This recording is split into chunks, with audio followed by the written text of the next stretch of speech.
While speaking at Embu, we all heard that the president is coming to unite the people of Meru. Yes. But to our surprise, elected leaders who have been benefiting from this stalemate now have come openly to declare that the people of Meru are peaceful.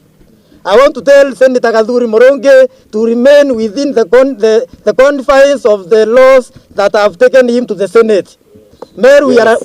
we are not peaceful, and we can only have peace when governors shall be respected. I also want to call upon the members of Assembly. I have realized that yours was not the issue of one fund. Somebody behind the curtain has been fueling your fight against the governor.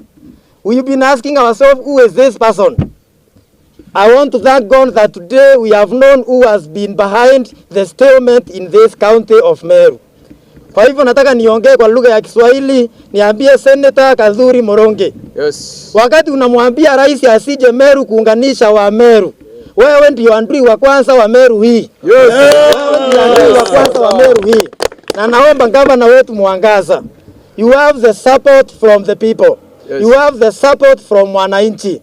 Invite the president as early as possible. Yes. We want the president to come to make sure that both the MCAs, the members of parliament, the Meru County Executive is united for a common benefit of the Meru fraternity.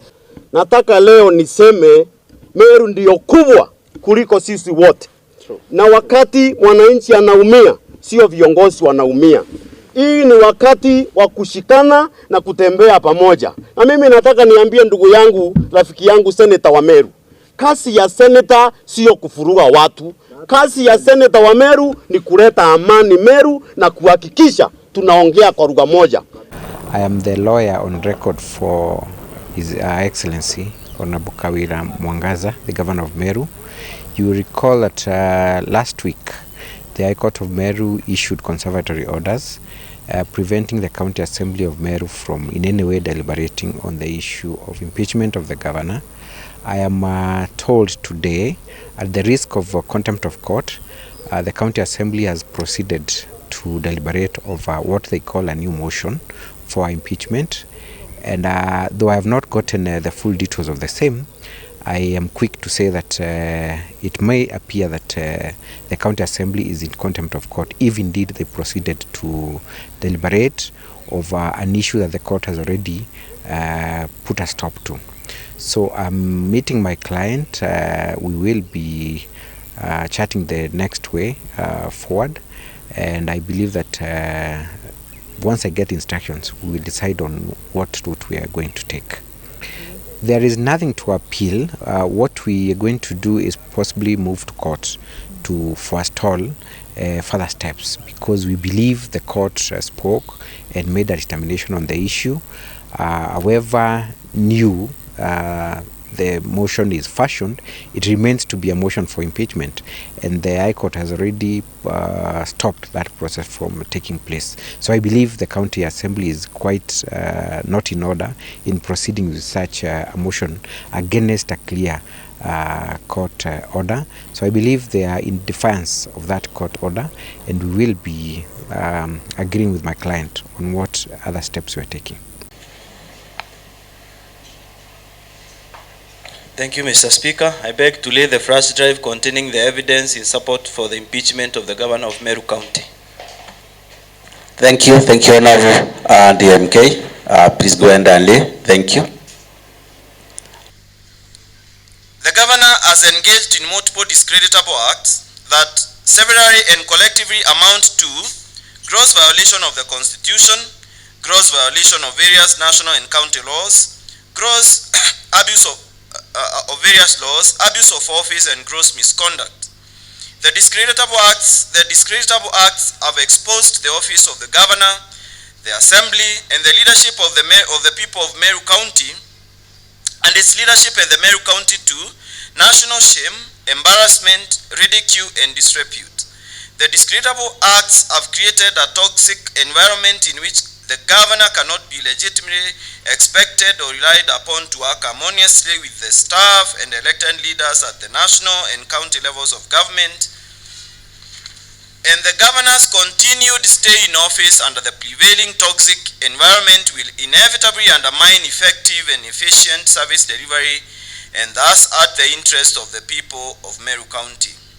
The Assembly therefore resolves to impeach the governor under Article 181 of the Constitution, Section 33 of the County Governments Act, and Standing Order number 65 of the Standing Orders of the Assembly on the following grounds. Number 1, nepotism, illegal appointments, unlawful dismissals, and usurpation of the Constitution and statutory functions of county organs. Appointment of husband to county offices. On or around the 30th September 2022, the governor engaged in 1. Gross misconduct, 2. Grossly violated Articles 10, 232, 235, and 236 of the Constitution, grossly violated Section 17 of the Public Officer Ethics Act, grossly violated Sections 55, 59, 59A, 60, 62, 63, 64, and 65 and of the County Governments Act, grossly violated Section 6 and 11 of the Meru County Youth Service Act 2018, and grossly violated Section 4 of the Public Appointments County Assembly's Approval Act of 2017 by appointing a husband to the non-existent position of the patron of the Meru Youth Service before conducting a transparent and competitive recruitment process. The other ground for the impeachment of the governor of Meru County is misconduct relating to the nomination of CECs.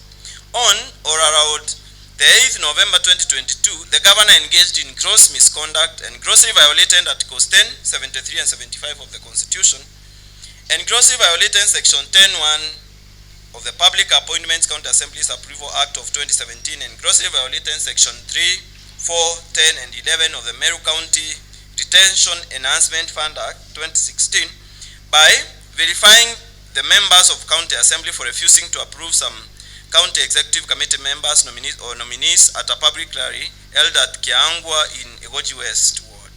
Falsely accusing the members of the Assembly of shortchanging Caste Mechen and other nominees for appointment to the CEC. Illegally instructing Caste Mechen to usurp the statutory functions of Egoji West Ward Detention and Enhancement Fund Committee by identifying the persons that would benefit from the county bursary funds, failing to submit names of other candidates to the county assembly for approval for appointment to the CEC after the assembly rejected some of the nominees, reorganizing a government to 6 departments and 3 CEC members after the rejection of some nominees instead of submitting the names of other candidates to the county assembly for approval, and swearing to appoint to a government and actively work with losers of the 2022 county elections instead of the duly elected MCAs to star wrangles within the assembly. Evidence of the governor's gross misconduct, gross violation of Articles 10, 73, and 75 of the Constitution, and gross violation of Section 10(1) of the Public Appointments County Assembly's Approval Act of 2017 is set in the video saved as Annex 19 and Annex 20 in the flash disk presented herewith. The transcripts of the videos are attached as Annex 19A, Annex 20A, to the affidavit in support of this motion. Mr. Speaker, I beg to lay the notice of the proposed motion on the table of the House. Please go ahead and unataka kufanya nini yodo? Nataka ku expand business, nitaweka gari nyingine. Oh, sasa bro, acha nikueleze. Kuna app inaitwa VIP. Unaona sasa, ukiwa na hii app, ni app yenye inakusaidia kumanage busy yako. Sasa wewe kama mse wa taxi, ukimanage transactions zako through VIP for the next 3 months, unaweza get access to loan. Alright. Na pia kulingana na design yenye unakopa na unalipa hiyo loan, wanaweza kupatia pia access to a better handsome amount ya loan. Unanipata ndugu yangu? Nakupata. Hiyo kwanza iko verified. Kabisa. Sasa download VIP leo na expand business yako in the next 3 months, au sio? Kabisa bana, hata niweke sahi.